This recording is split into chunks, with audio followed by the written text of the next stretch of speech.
Y ahora voy con el tema texto, capítulo 1. ¿Sí? Lo que dice en el capítulo 1, entre las páginas 4 y 5 aproximadamente, digamos ahí tomé de dos partes del texto. ¿Qué estudia la socio, no? Propone Reiter al principio, dice que estudia las variaciones que sufre el lenguaje o que experimenta el lenguaje en cada contexto, ¿sí? Dice que las diferencias, o sea, que va a estudiar las diferencias en el uso del lenguaje y determinará por qué se producen esas diferencias. Entonces, fíjense que primero ya aparece esta palabra, ¿no? Varias veces, variación, diferencia. Variación, diferencia, podríamos usarla como sinónimos, ¿sí? En el lenguaje, el conjunto grande, cuyo, digamos, que encierra la lengua y el habla, ¿sí? Entonces va a estudiar el lenguaje y luego dice en el uso del lenguaje. O sea que deja de lado la lengua, ¿sí? Entonces vamos a ir retomando ahí lentamente esas dos categorías en contexto, ¿no? O sea, ya estamos en un contexto específico, no universal, ¿no? El contexto es específico, es en un momento, en un tiempo, en un lugar, y lo que va a tratar de determinar, es decir, no solo va a describir, miren las variedades que se presentan, sería una descripción eso, sino que va a tratar de decir o de descubrir por qué se producen las variedades, ¿sí? Esto, página 4, página 1, entre la 1 y la 5 aparecen estas afirmaciones. Luego dice en la página 2 que el lenguaje es social, ¿no? Ya incorpora la categoría, ¿no? De la interacción, del vínculo con las demás personas. Entonces, otra vez el conjunto grande, el lenguaje es social, ¿sí? Y es patrimonio de una comunidad, no es mío, de un individuo. No existe eso, ¿sí? Todos compartimos una comunidad, como dijo Aileen hace un rato, comparte el lenguaje, por eso es social. Entonces, continúa en la página 4 diciendo que la sociolingüística va a trabajar, estoy mirando acá la gente que se va uniendo, que queda ahí como en estado, que no ingresa, por eso a veces miro para un costado. Entonces, la sociolingüística va a trabajar con las diferencias del lenguaje. Nos vamos a concentrar, nuestro foco va a estar en las diferencias. Y será, dice, el estudio de la lengua en uso.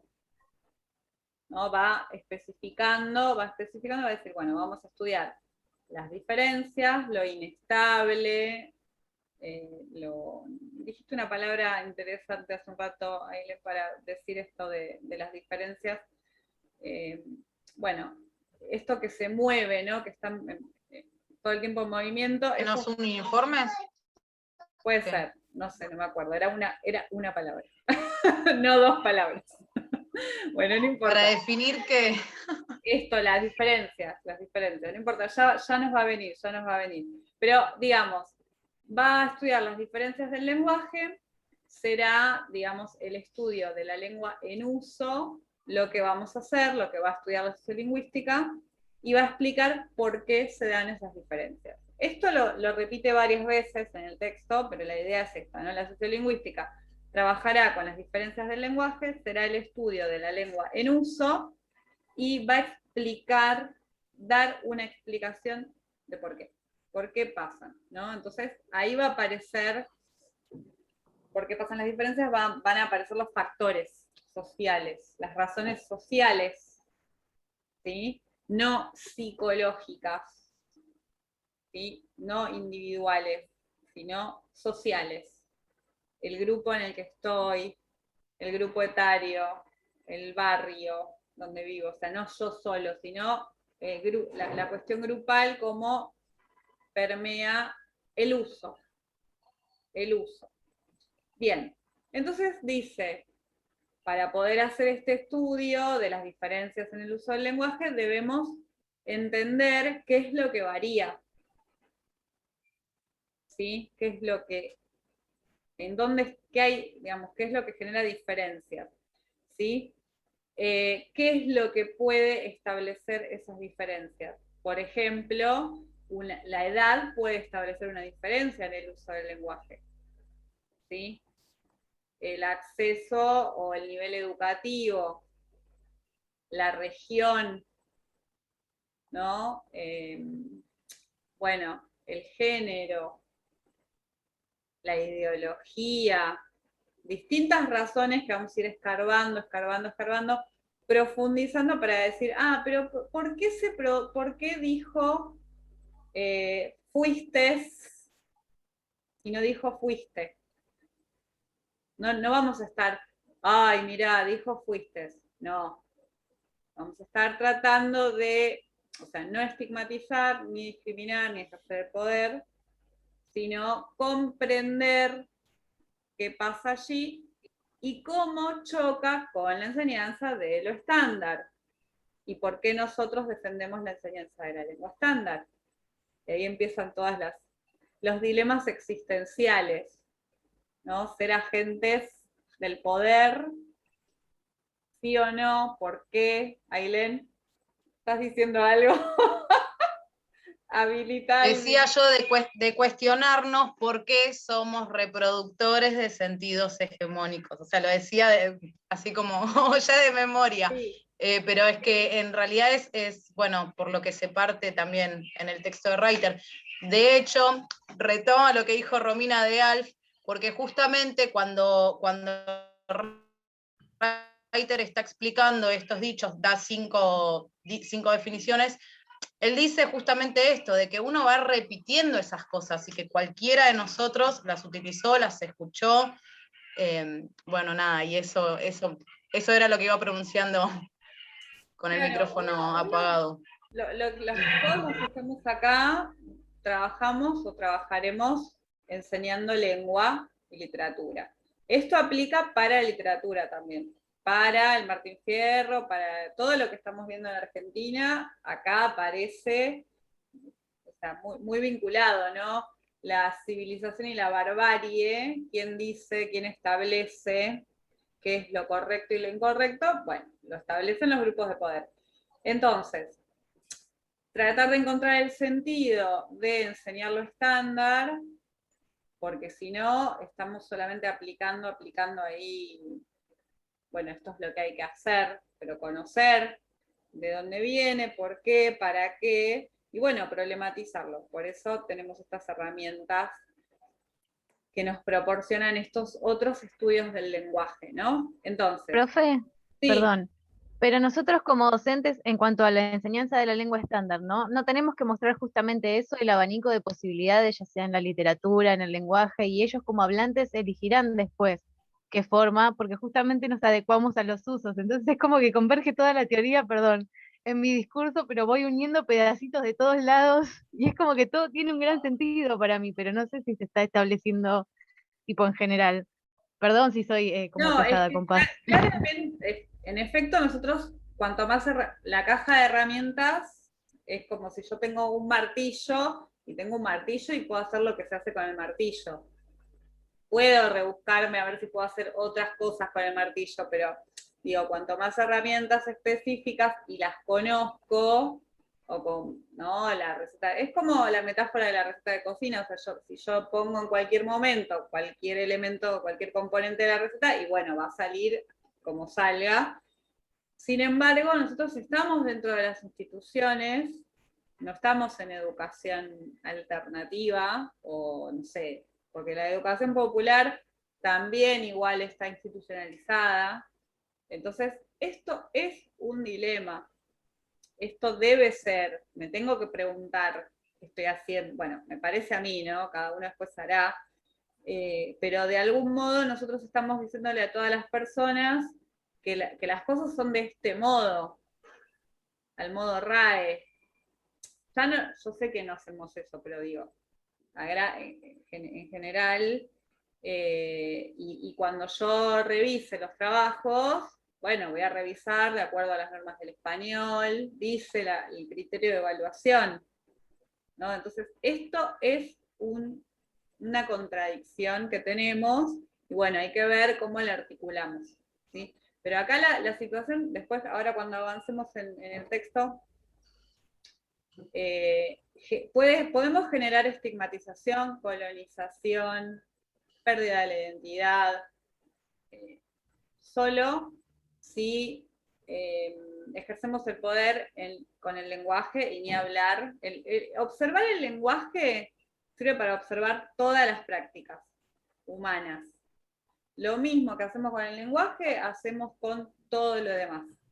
Entonces, si generamos un expertise o nos hacemos personas lúcidas en la observación de un objeto de estudio, ¿qué objeto de estudio? El lenguaje, el mejor objeto de estudio, podemos observar otras cosas también, ¿no? Y como esto lo dice Gramsci y lo dice Freire también, para decir un intelectual más cercano, ¿dónde podemos intervenir desde esta disciplina para, por ejemplo, no reproducir asimetrías? ¿Sí? Ya. Vamos a ir desarrollando el texto en este orden, porque en algún momento va a salir más específicamente cuando él habla de los problemas, ¿sí?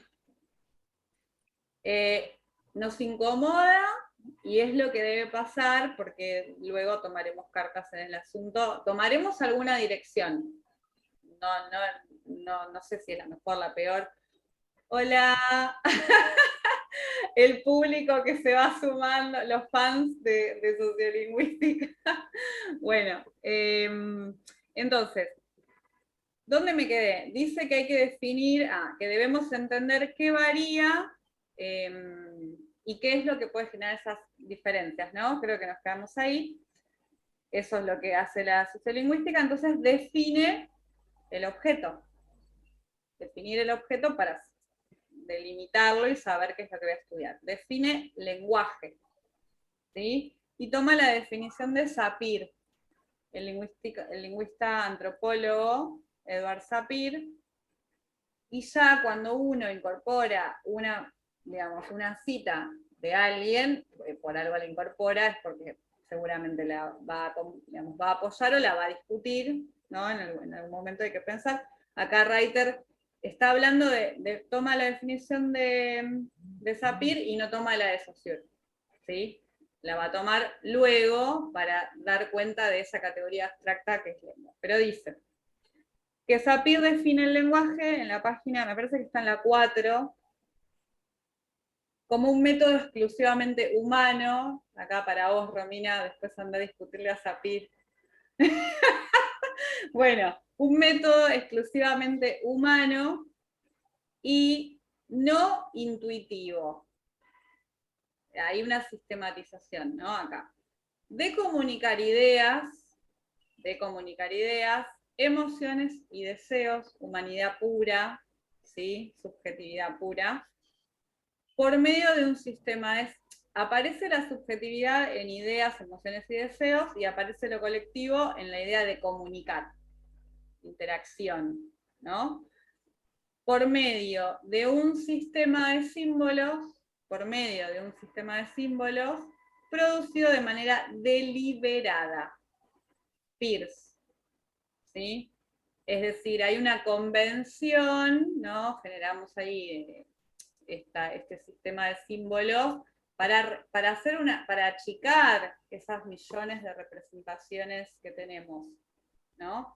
Por eso la comunicación tiene esa complejidad, porque cuando vemos X símbolo, cuando hablábamos la vez pasada, bueno, sí, todos vemos el árbol o un brócoli, en el caso de que el dibujo fuera mío, ¿no? Cuando uno dibuja un árbol, pero también, bueno, un árbol... Esperamos para verte un ratito. Bueno, no importa, pero ya con eso es bastante, saber más que nada cómo estás y se te va quedando tranquilo en que los valores se van estabilizando. Así que, bueno, Regio, un beso grande, nos estamos viendo. Fernando, se te activó el micrófono, creo, sin querer. Angerami, ¿sos vos el que está generando disturbios en la clase? No, estaba apagado mi micrófono.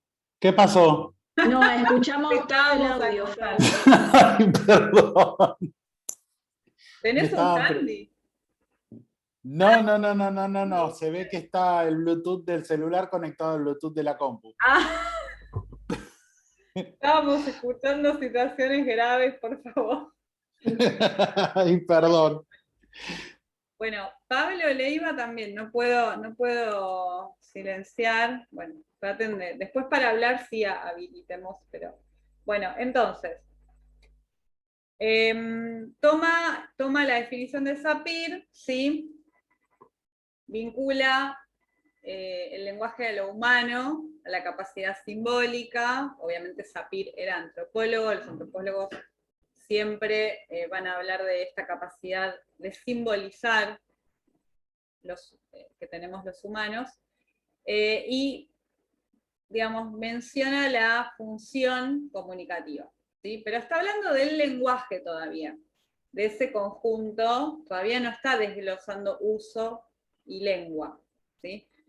Entonces, Reiter dice, bueno, vamos a definir el lenguaje desde este punto de vista, el punto de vista de un antropólogo, por algo pone la antropología allí, y da lugar a la comunicación y a lo simbólico. ¿Hasta acá vamos bien? Digan si hay confusión, paramos y retomamos, ¿sí? Entonces, lo que continúa diciendo en la página 4, es que podemos comprobar, estos comprobas, o sea, hay data empírica, dice Reiter, que los diferentes usuarios, los hablantes del español, no utilizamos todos y en todo momento y lugar las mismas formas. Está clarísimo. No tiene miedo. ¿Sí? Entonces, eso ya es comprobable. Es indiscutible que lo que hay es que usamos distintas formas para comunicarnos. El lenguaje utilizado, dice, varía entre un hablante y otro, fíjense que puede variar acá, en este grupo que estamos acá, ¿sí? Y también de acuerdo con diferentes situaciones. Ya, digamos, fíjense lo complejo, ¿no? Porque nos podemos comunicar, hay cuestiones en común, hay patrones, pero hay diversidad. Eso es el lenguaje, ¿no? Y esas variantes, esas cuestiones diversas tienen que ver con los hablantes, que somos todos diferentes, y que además podemos estar en situaciones, por ejemplo, en una clase, ¿no? En el almacén, en el trabajo, bueno, vamos, las mismas personas, por ejemplo, ¿no? Siempre doy la metáfora, porque me quiero tomar una cerveza, pero no se puede en clase estar tomándose una cerveza porque las normas lo impiden. No decimos, yo acá digo cerveza, pero cuando estoy con mis amigues, digo birra o la brama, retomando lo de la clase pasada, o decimos el escabio, ¿no? Me decían hoy los de cuarto 24. Una fresca.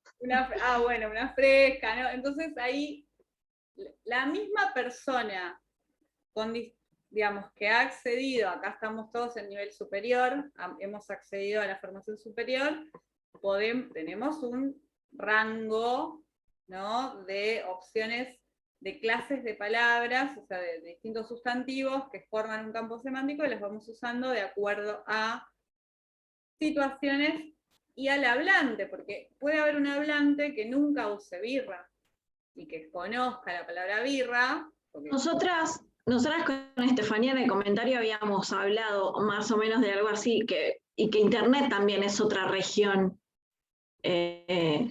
porque claro, hablamos muy distinto, incluso en los juegos, ¿no? Yo tengo un grupo de un juego que juego, y me dicen entrenadora, por ejemplo, y por ahí es ridículo, Vos la entrenadora dentro de esa realidad virtual, una claro. cosa sería. hola entrenadores pasa esto, y por ahí es ridículo, y cuando lo cuento se me ríen, pero es el lenguaje que usamos entre nosotros, y estamos hablando todo el tiempo en nuestro código, y yo lo uso solamente ahí, porque yo sé que afuera no encajo. No ocurriría la eficacia comunicativa. Exactamente. Incluso, claro, cuando hablamos de cosas que hacemos, no sé, un posteo, subir algo, sabemos que subir es levantar, pero sabemos que en internet subir es una cosa totalmente distinta. Las redes, claro, seguir. Excelente. Ahora, claro, seguir, dar like. ¿Cómo? No, seguir. Las redes sociales, como también impusieron todo un lenguaje nuevo, YouTube, los followers, los seguidores. Bien, ¿cómo el valor semántico, se dice en lingüística, de esa palabra cambia de acuerdo al contexto? Pero súper interesante pensar cómo se apropiaron. La idea de seguime tipo rebaño es tremenda, ¿no? Digo, esto que están haciendo es el análisis. Así hay que ir analizando y pensando pequeños objetos de estudio para nuestro trabajo de campo. ¿Cómo incorporamos esto lo que decía Facundo, lo de me sirve, ¿no? Me sirve de que usan, ¿no? O esto que decían acá en el chat, que yo ya me tienen que hacer una traducción. Pasame un Shiny, ¿qué es eso? Pokémon, hasta Pokémon llegué, ¿eh? Es de Pokémon. ¡Ay, sí! ¿Quién es? Yo quiero el código. ¿Eso es lo que hacen? Son cazadores de... Yo soy cazadora de Pokémon. No, sos entrenadora. Soy entrenadora. Maestra. También se me ocurren aquellas palabras que no solamente se apropian, sino que cambian su sentido. No sé, se me viene la palabra queer, por ejemplo. A ver. Y queer en su momento era un insulto. Queer era lo que hoy sería el rarito, no solamente el homosexual, y hoy queer es toda una categoría de autopercibimiento. No, y aparte de autopercibimiento. O sea, y hay todo también si lo trasladas a otro campo semántico, es toda una estética de arte, o todo un modo de vida, o todo un posicionamiento político. Y entonces el hablante, ¿no?, que utiliza esa palabra en ese contexto, bueno, es decir, ese hablante trae una ideología, una formación, edad, etcétera, los factores que después vamos a ir desglosando, y además en un contexto puede, como decíamos lo de Pokémon, yo qué sé, en un contexto... Claro, en lingüística estamos viendo también la aplicabilidad de las palabras. Justo estamos viendo campo semántico y cómo palabras del mismo campo semántico se aplican a un contexto y no a otro. Y en este caso para mí también tiene que ver con un contexto social. O sea, me parece que global. Quizás no tan al contrario, me parece que la palabra queer define un sector social dentro de un grupo disidente. Creo que tiene que ver con Gramsci lo que decís vos, Fernando. ¿Se acuerdan que habíamos visto esto de lo contracultural? Hay una cultura hegemónica que los oprime y entonces se apropian de ese lenguaje para decir sí, ¿y cuál hay? Y está Totalmente, perfecto eso. totalmente. El tema es que para mí, perdón, ¿no? Dale, diga. Que a su vez tomó esa cuestión contracultural, pero también pertenece a un grupo dentro de esa contracultura. O sea, no toda persona de la misma disidencia se va a utilizar esa palabra con la naturalidad con que la utiliza cierta gente. Incluso la palabra suscripción, que es por ahí algo como que nos afecta a todos. Antes por ahí hablar de suscripción era como de viejo, ¿no? El que se suscribía a un diario era un viejo, y ahora todos los jóvenes nos suscribimos. Sí, ahí las redes, ese Zuckerberg, ¿vieron lo que les dijo Roger Waters a Zuckerberg, no? No. Bueno, búsquenlo, pero Mark Zuckerberg, que es el dueño de Facebook, de Instagram y de casi toda Y de WhatsApp. Las acciones bursátiles de redes y mensajería instantánea. El dueño de todo lo que consumimos. De nuestra subjetividad. Están ahí tratando de adueñarse de nuestros gustos, nuestra subjetividad. Le pidió si podían usar una canción de Roger Waters o de Pink Floyd, no sé bien específicamente, y Roger Waters le respondió no, de un modo interesante. Búsquenlo después. Es mi héroe del día, porque solo Roger Waters puede negarse, ¿no? a algo de Mark Zuckerberg, ¿no? Imagínense lo que le puede llegar a pagar, o la popularidad que puede llegar a adquirir más si pone su canción para algo de Facebook, era, me parece. Después búsquenlo, yo leí ahí la publicación, pero bueno, todos con Roger Waters, por favor, en redes, en las redes de Zuckerberg. Bueno, pero esto que están diciendo es súper interesante porque empezamos a darnos cuenta de que la norma es la diversidad, no es al revés. ¿Sí? Dice en la página 5 que la sociolingüística va a estudiar las diferencias en el uso del lenguaje, porque queremos razones, no porque estábamos ahí ¿qué podemos hacer? ¿Estudiar el lenguaje, el uso del lenguaje? No. Hay razones, ¿sí? Porque queremos saber qué es el lenguaje, nos interesa ese objeto de estudio, ¿sí? Y queremos saber cómo funciona el lenguaje, nos interesa, si no, no estaríamos acá. Y también, es la parte más importante, dice en la página 5, para actuar allí donde creemos que esas diferencias causan un problema. Para intervenir. Todos los que estudiamos ciencias sociales para la transformación de aquello que está mal. Si no, estaríamos estudiando otra cosa. Ingeniería agrónoma, no sé. ¿Sí? Claramente no nos interesa la ganadería. Entonces, ¿para qué estudiamos las diferencias en el uso del lenguaje? Y dice Reiter, después habrá otras razones, para saber qué es el lenguaje, cómo funciona el lenguaje, y para actuar allí donde creemos que esas diferencias causan un problema. Entonces viene la pregunta, ¿qué problema podemos tener nosotros en nuestra tarea como profes de lengua y literatura? Digamos, se presenta algún problema particular para que podamos aplicar, intervenir, problematizar. ¿Qué problema se les ocurre? No es una lección, sino simplemente a ver cuando decimos esta cita, ¿qué les viene a la mente? Lo que se les ocurre. No poder intervenir porque no estamos manejando el mismo sistema de códigos para interpretar lenguajes. Por ejemplo. ¿No comprenderlo tanto desde uno... O quizás también negarlo. Uno no pudiendo comunicar algo porque está utilizando un lenguaje que es ajeno a los alumnos, o al revés.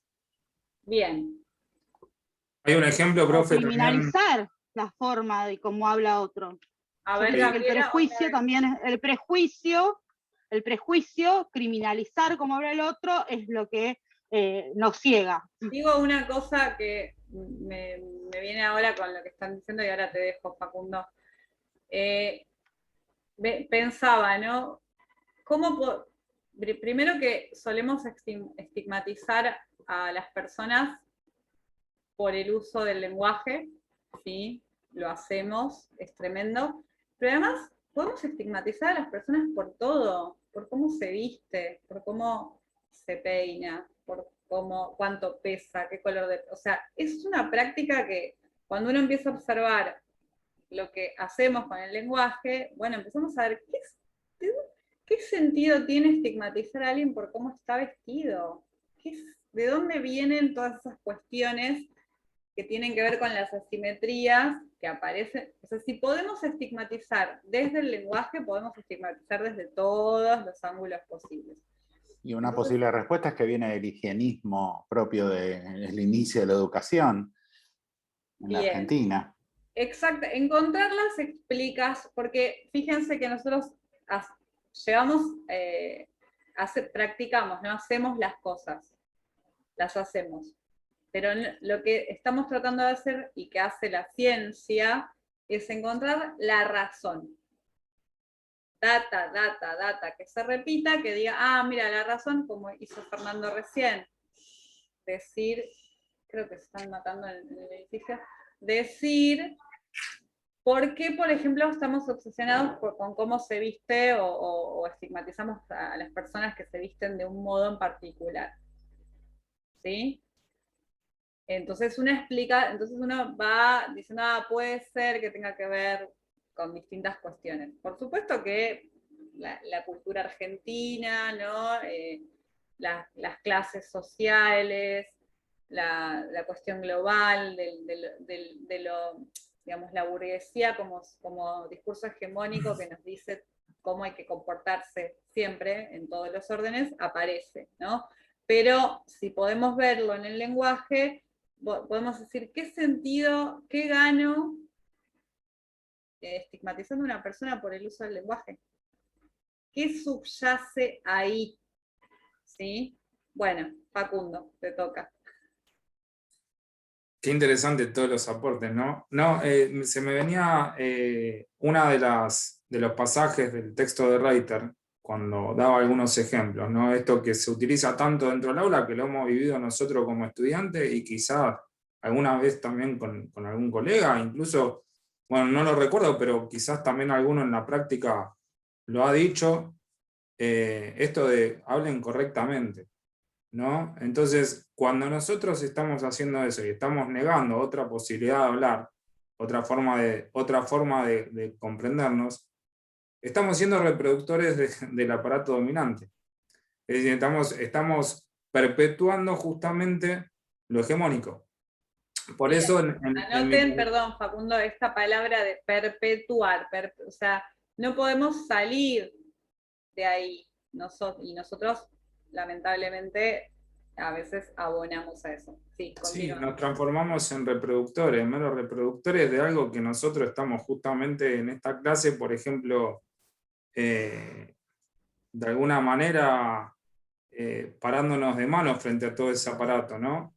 Burgués, que tiene que ver con lo ideológico, porque bueno, nos remontamos al texto de Gramsci, pero se me viene Raymond Williams, ¿no? Con lo ideológico y lo hegemónico, y lo contrahegemónico, que bueno, supuestamente son estas prácticas que nosotros quisiéramos empezar a acentuar dentro del aula, aceptando quizás otra forma de hablar, otra forma de entendernos, compartiendo también este código lingüístico de los estudiantes, y quizás generando ese vínculo previo, podemos hacer cosas extraordinarias. Porque me parece que no pasa por otro lado, es generar vínculos. Más allá de si soy profe de historia, profe de lengua y literatura, de prácticas del lenguaje, o profe de sociología, me parece que si yo no hay una identificación con el otro, si no hay una aceptación mutua del otro, no hay una transferencia, si lo queremos denominar de otro lugar, es muy complicado. Es muy complicado. Me parece que generar justamente la diferencia de alguna manera nos aleja. Y nosotros lo que nos tendríamos que hacer es acercar, ¿no? Por eso me parece que acaba un poco de todo. Tenemos que ceder un poco nosotros, porque como que vendríamos a ser la autoridad, entonces uno siempre es de donde espera la regla, digamos. Entonces si nosotros todo el tiempo estamos con esa formalidad tan marcada, profe malo, es un poco difícil después llegar y que nos entiendan, o que nos digan que no nos entienden, porque yo me acuerdo de cuando iba al colegio nos costaba mucho esta participación o poder decirle al profe, no entiendo, porque te daba miedo la autoridad, te daba miedo. Y eso que vos sos joven. Imagínate. No tanto. Imagíname a mí. Pero, digamos, esto es un dilema, porque nosotros estamos dentro de la institución y hay que tomar decisión todo el tiempo. Para poder tomar la decisión, tengo que saber en qué ideología estoy, cuál es mi ideología, darme cuenta, buscarla, conocerla, encontrar sentido a lo que estoy haciendo, porque si no tiene sentido, bueno, voy, repito, hagan esta tarea, yo qué sé. Entonces, y otra cosa interesante que también nos brindan estas disciplinas, la antropología y la sociología, para, digamos, nos comparten sus prácticas con las otras disciplinas, en este caso la lingüística, es la observación de uno mismo. ¿Cómo operó en mí todo esto que estamos hablando? ¿Qué me pasó a mí cuando yo estaba aprendiendo en mi familia, en mi escuela, en la calle, ¿no? Entonces, ¿por qué los demás van a sentir algo diferente a mí frente a la misma praxis? ¿No? ¿Qué me pasó a mí No cuando... me acuerdo, profe, si era este texto, porque leo diferentes cosas y me los mezclo, ¿no? Pero uno de los textos decía, ¿no?, que el lenguaje nos ayuda a definirnos a nosotros mismos en nuestras relaciones con los demás y como aprender a descubrirnos quiénes somos y formarnos como persona, y eso me encantó. Sí, observar. Porque no nos damos cuenta, lo automatizamos tanto que como que... Claro, uno observa, es más fácil observar a un tercero, pero la sociología, una de sus mecanismos es, bueno, la observación propia. Bueno, a ver, ahora cuando se corte entramos una vez más, y prometo que es la última. Digamos, ¿de dónde vengo? ¿Cuál es mi barrio? ¿Cuál es mi formación? ¿Cuál es mi familia, mi país? O sea, observarme a mí es una praxis que voy entrenando para observar todo, ¿sí? Y poner en cuestión estas cuestiones, estas reglas, normas, y decir, bueno, a ver, ¿qué pasa? ¿Por qué? ¿De dónde viene? Explicarlo, ¿sí? Y acá un compañero dijo la vestimenta como lenguaje de Barthes. No sé si podés ampliar, Pablo, aunque sea ahí por el chat. Ahora cuando volvemos a entrar porque se va a cortar. Pero Barthes tiene un análisis, calculo que semiológico, ¿no?